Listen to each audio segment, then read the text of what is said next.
This is Brandon from Patient Entertainment in conjunction with Grand Fan Spectacular with Spectacular Inc. I'm talking to the founder, Andre Brown. Andre Brown, how you doing? What's going on, man? How you feeling? I'm doing all right. So how did you actually put everything together, Spectacular Inc.? Kind of go back when I was actually in high school, and I really wanted to be able to create a comic book universe that had diversity. A lot of different ethnic backgrounds and different races coming together and showing that unification through, teamwork and, of course, saving the world as heroes do.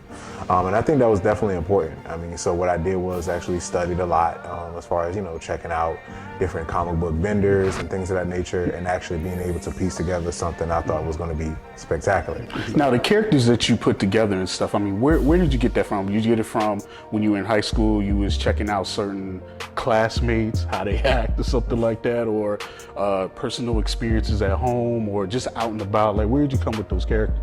Well, a lot of the characters, I mean, I know I created a lot of their the power base. When I actually studying different comic book characters, I actually was looking at different anthologies and different backgrounds, and wanted to be able to come up with something that was very original, something that's different, but at the same point in time, something that's familiar, so people can be able to comprehend and understand as well. A lot of the outside, so basically without their masks, what they did, in the outside lives, I kind of emulated a lot of different actors, actresses maybe one or two people that I actually personally know, and was able to go ahead and get that infrastructure set up for the proper base for Spectacular Inc. Comics. Now, what do you got coming up now? Because you got a lot of shows, so just briefly explain. Yeah, so I mean, of course, with y'all being, assisting executive producers, which I really am grateful for. But I know we got a couple of shows, and I know I'll go into the breakdown of, every different one of them. But I know right now we have Motion Man. That's actually our big template and tempo that we're actually pushing with. You have The Associates. You have Mason, Diary of an Indestructible Girl. You have Death Wisher, and then you have Jace Walker. And I think that all of them have different genres. All of them are very different from each other, but at the same point in time, it's showing that shared cinematic universe that we built. Also Titan Genesis, but that's more of a later project in conjunction with Advent Comics. But I think that also with us breaking them down into mini episodes, it gives people a dive into our world, but not something that's going to be too overtaxing up front at first. So. Sometimes when people have a thought or process and stuff, such as yourself, when you come up with different shows and different screen writings and everything, then they kind of cancel it. So what propels you to take it the next step and not procrastinate?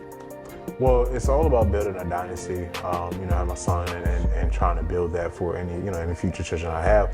But also, all of us collectively, our families and friends that, have been working with us and being able to have something, a legacy to be able to pass down. That's that's kind of like the overall financial and economic standpoint of it. But for Spectacular in particular with the comics and things of that nature and the characters, I feel like that now this is a generation where they can be able to grow with these characters. So 10 or 15 years from now, they can say, hey, I remember the original comic. I remember so-and-so and stuff like that. I mean, Superman and Batman and stuff like that are definitely awesome. Love them to death.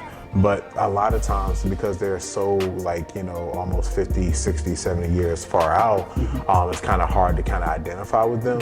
But if they have characters that's more recent and more fresh now that they can be able to attach themselves to, I think that'll bring more prosperity to the individual, as well as bringing more unification, like cosplays and things of that nature together as well.